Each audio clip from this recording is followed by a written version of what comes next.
I am the Whistler, and I know many things, for I walk by night. I know many strange tales hidden in the hearts of men and women who have stepped into the shadows. Yes, I know the nameless terrors of which they dare not speak. And now for the Whistler's strange story, Final Papers.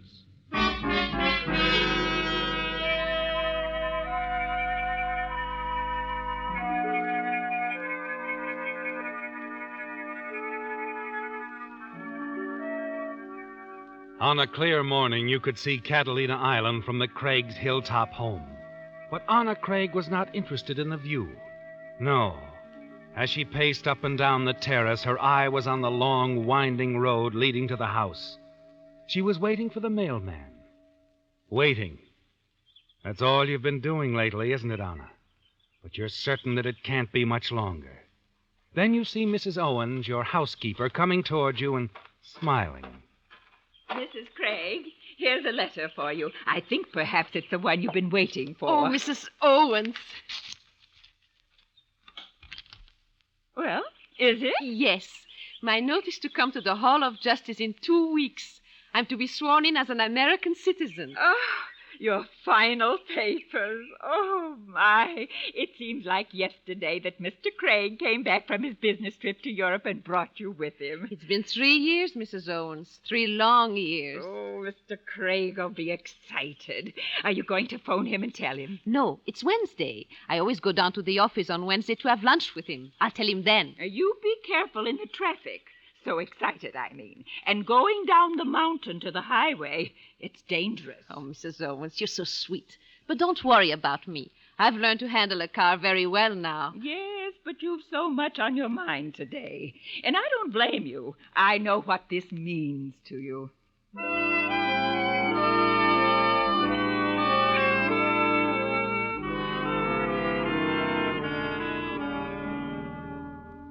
But Mrs. Owens doesn't know what it means to you, does she, Anna? No, she hasn't the faintest suspicion. And neither has your husband, Stanley Craig, who divides his time between his legal business and his hobby of raising rare plants. No, he doesn't know that your marriage to him was all part of a plan.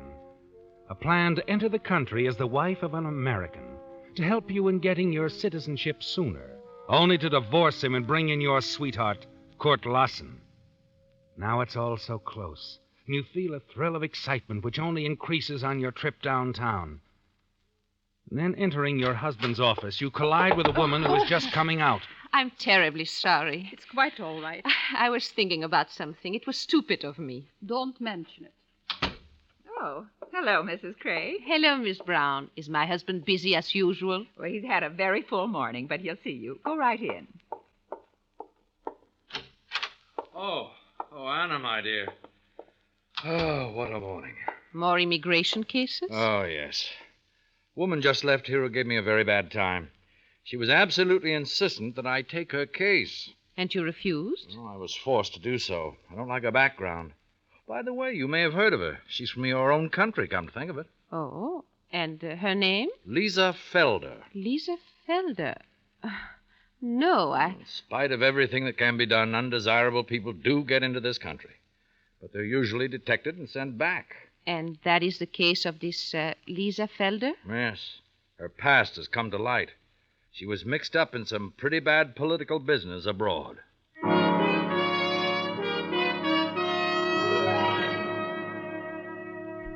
The name Lisa Felder gives you quite a start, doesn't it, Anna? You know now that Lisa is the woman you bumped into as you entered the office. If that chance meeting had taken place under different circumstances, in front of Stanley, for instance, it would have been very awkward, wouldn't it? It might have thrown suspicion on your own European political connections. You become increasingly nervous as you think about Lisa. Wonder if she recognized you. Later in the afternoon, you have the answer. A phone call, and it's Lisa. I wasn't able to place you at first, Mrs. Craig, but the consul helped me. It's been a long time. Yes, it has. I hate presuming on our former acquaintanceship in Europe, but I must see you, talk to you. I should like to come out to your house tonight. Well, we live in a very remote spot. It's not easily reached. Then perhaps you should like to meet me in Beverly Hills for lunch tomorrow? I have an engagement. I know a small restaurant, Northcliffe's. We could talk quietly. No, We could talk about Kurt Lassen. You used to know him rather well, I believe. Why, yes, long ago, but... I'll be waiting for you at Northcliffe's at 1, Mrs. Craig. I'm sure you'll be there.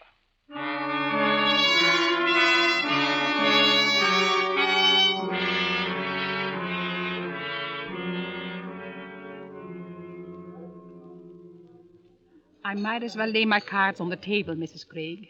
I'm in trouble, and I need a good lawyer.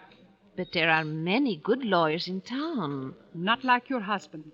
Stanley Craig is considered tops where emigration is concerned. But you say you have asked him, and he has refused your case. He refused me, but he will not refuse you. I never interfere in his business. This time you must. Simply tell him you have a friend who is in a little difficulty. She had to make some false statements in order to get into the country. The same false statements that you made. Or you wouldn't be here either. I can't do that. Oh, yes, you can. You'll have to. I'll tell him myself.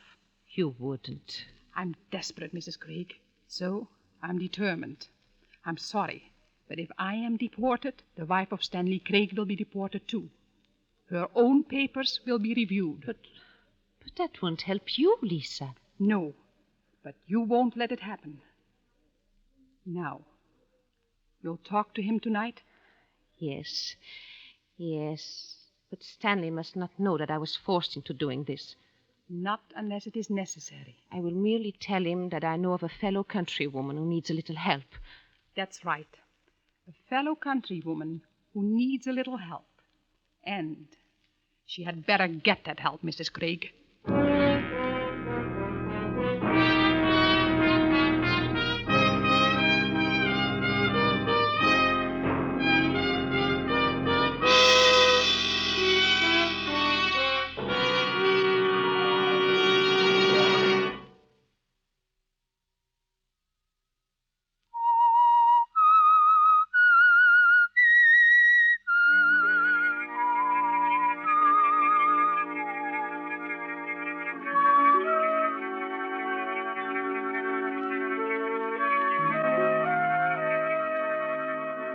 Well, Anna, you're in a panic when you leave Lisa Felder, aren't you?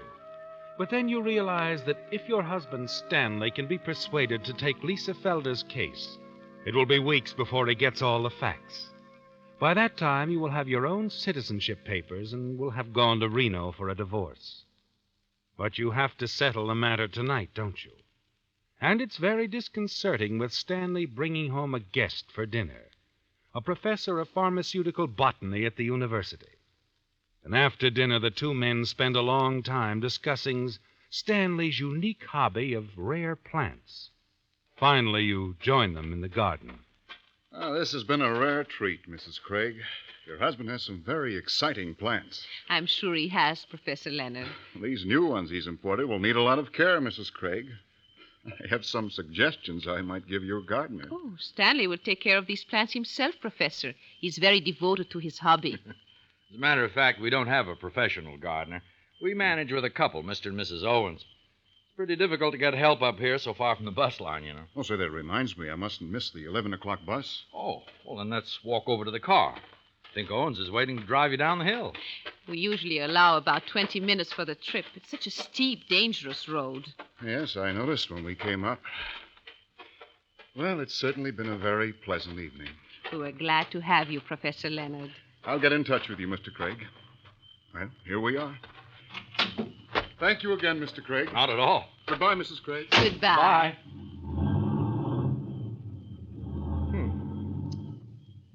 An exceptional man. He's quite an authority on plants from all over the world. Oh, I'm afraid the evening was a bit dull for you, Anna. Why, not at all. I know how much your plants mean to you. Well, wish you could share my interest, Anna. There's some very unusual plants in this new shipment. Why don't you come and have a look at them? Why, yes. I'd like to. Oh, good. Now, these are African plants over here. Not much known about them in this country. That's an odd-looking one, over there by itself. Oh, that's a hybrid plant. It's very poisonous, incidentally, particularly the root. I don't know how it'll do here. You know, Anna, plants are like people. In what way? Some plants, and some people, too, move from one part of the world to another with ease. You're like that, my dear. Why, thank you, Stanley. You've transplanted well. Others don't. For instance, that woman who came to my office yesterday. You know, I told you about her, Lisa Felder. Oh, yes, Lisa Felder. She's exactly like a poisoned plant with poisoned roots. She's unsuited to this soil. But, Stanley, are you sure about this woman, this Lisa Felder? Oh, well, yes, I'm very sure. But I thought perhaps you might help her. Help her? Why, yes. Look into her case. Investigate thoroughly. I'll like you, Anna, my dear. Always sweet and sympathetic. Well, I just feel that she should have every chance to prove her innocence. She will have that, my dear. Our immigration laws are very just. But you, Stanley, isn't there something you can do? No, Anna, nothing. Except follow the dictates of my own conscience.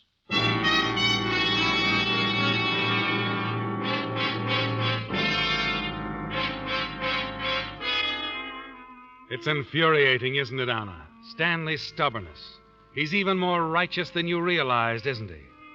And you know what to expect in your own case if he should learn that there was something the matter with your own papers and background.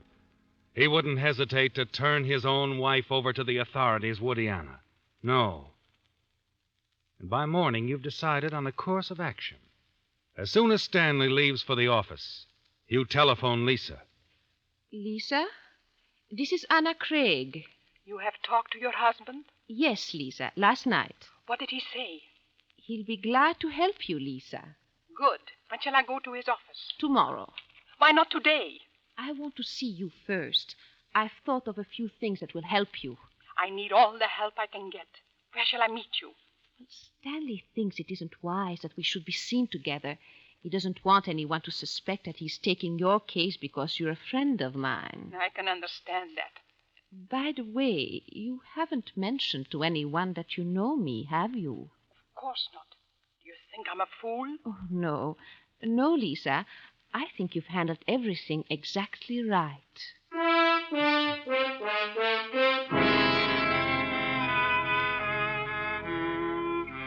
It's all you need to know, isn't it, Anna? Calmly, coldly, you decide on a plan, a desperate plan. But if you carry it through successfully, you're sure your worries over Lisa Felder will be over. You arrange to pick up Lisa in front of a drugstore in Beverly Hills and then drive up a secluded canyon. 3 hours later, you park your car in your garage. All next day, things go as usual, but the following evening at dinner, Stanley seems strangely preoccupied. The government has asked me to go to Europe. While I'm there, I can go to your old country, make an investigation in my free time. Yes, you can come with me, help me, see your native land once more. But I don't want to ever see Europe again, any part of it. I'll be an American citizen in a few days. I belong here. I never want to leave here, even for a little while. Why, Anna, my dear, I didn't know you felt so strongly about it. I do. Oh, Stanley, please give up this trip. I can't, my dear. I've already agreed to go. But you needn't go if you don't want to. I'll go alone, and I'll be back soon. I'll fly both ways.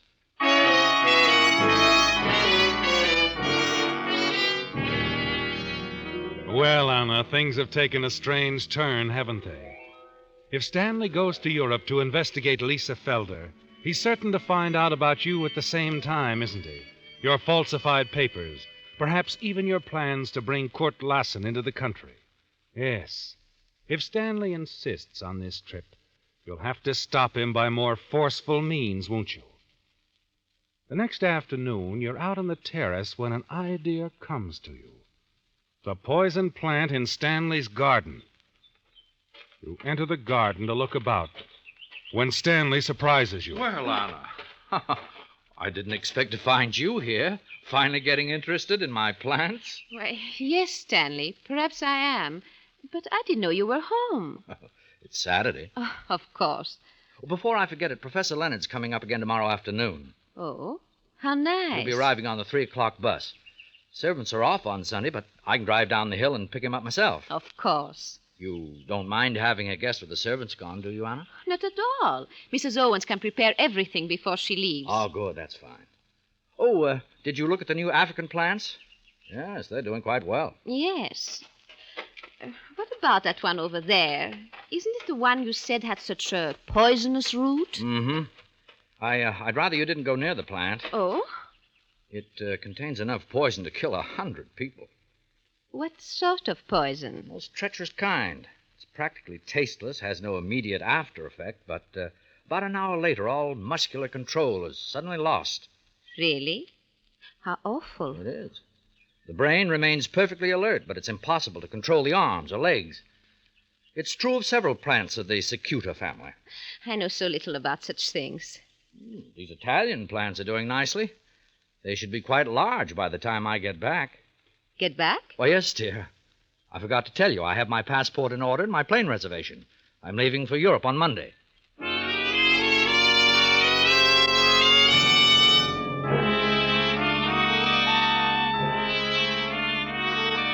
Well, Anna, you'll have to act fast, won't you? But one thing is settled. Stanley has unwittingly filled in the details of a perfect plan for his own death. Yes, the cicuta plant from Africa. Complete loss of muscular control. What if Stanley should lose such control while driving down the steep, winding grade to pick up Professor Leonard? All you have to do is to serve him his lunch at the proper time. And with the servants away... Yes, it all fits together, doesn't it? But you're surprised the next morning when you enter the kitchen. Mrs. Owens, you haven't left. No. And it looks like I'm not going. But what's the matter? Oh, Owens can't drive me into town. He went fishing. But that spoils the day for you. Oh, no matter. Oh, as long as I'm here, I'll serve lunch. Oh, not on your day off, Mrs. Owens. I won't allow it. I'll tell you. Why don't you go to a movie? A movie? I'd like that. But how would I get down the hill? Perhaps Mr. Craig will take you. I'll ask him. Oh, now, never mind, Mrs. Craig. That'd be too much trouble. No, it wouldn't. Oh, Stanley? Oh, yes, my dear? Mrs. Owens wants to go to a movie. You don't mind driving her down the hill? No, of course not. But I believe as long as I'm down there, I'll have lunch below and then wait and bring Professor Leonard back up with me. Oh, no. You'll be gone for 2 or 3 hours, and you're leaving for Europe tomorrow. I want to have lunch with you here. Of course, my dear, if you wish it. I do. This may be our last meal alone together. That is, for a long, long time.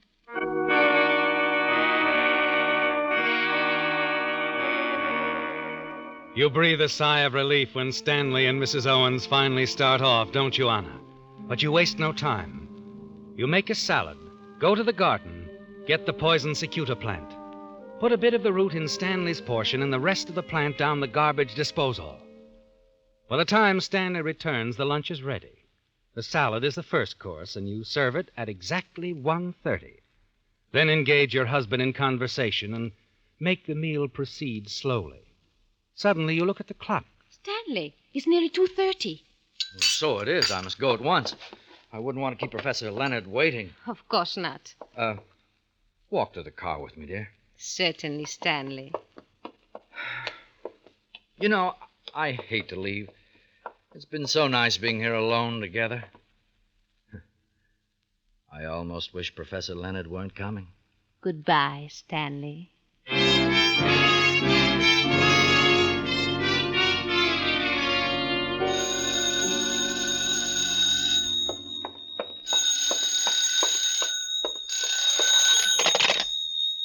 Hello?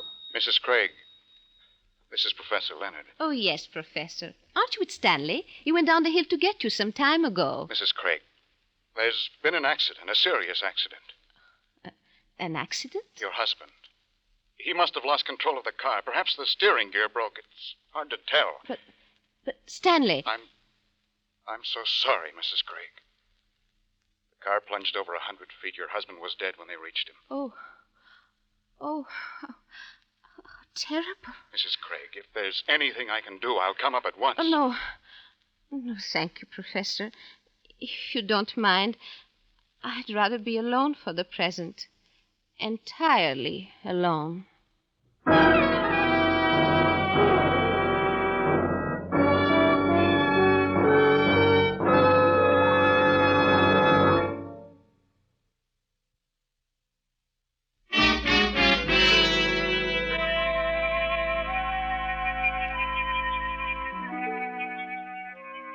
Well, Anna, it's all over, isn't it? You've eliminated the only two obstacles threatening your happiness and security. Lisa Felder and your husband, Stanley Craig.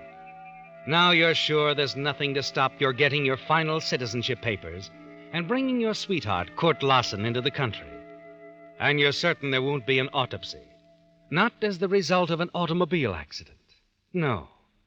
You feel very safe when you go to bed that night, don't you? And then, early in the morning, Mrs. Owens wakes you to say that Professor Leonard must see you at once in the living room. Good morning, Professor Leonard. Mrs. Craig, this is unpardonable, I know, but I'm terribly worried. What is it, Professor? One of Mr. Craig's plants is missing. A very valuable and a very dangerous one. You know anything about it? No, I never touched Stanley's plants. Perhaps he destroyed it. Oh, impossible. He promised it to the university for pharmaceutical study. I'd intended to get it yesterday afternoon. I'd better call the police. Police? You mean you think there's something mysterious about Stanley's death? Oh, no. But that African cicuta plant is invaluable. The only one in the country. Oh, of course. I know what just flashed through your mind, Mrs. Craig. The same thing occurred to me, but, I discarded the idea immediately. What do you mean? If your husband had been poisoned by that plant, it would explain his accident, complete loss of muscular control. But that's too fantastic even to think about. Yes, no one would want to kill Stanley. Oh, of course not. Why, the police would laugh at such an idea. Unless... Unless what, Professor? Unless you had some indication, some tangible proof that he met with foul play. But what proof could there be? That cicuta plant was deadly, taken internally, and an autopsy on your husband would show the poison. If the root was cut and the juice of the root came in contact with the skin, well, within 12 to 15 hours, the hands of whoever handled it would become discolored and quite swollen. Unless the culprit took the foresight to wear gloves. I see you didn't wear gloves. Did you, Mrs. Craig?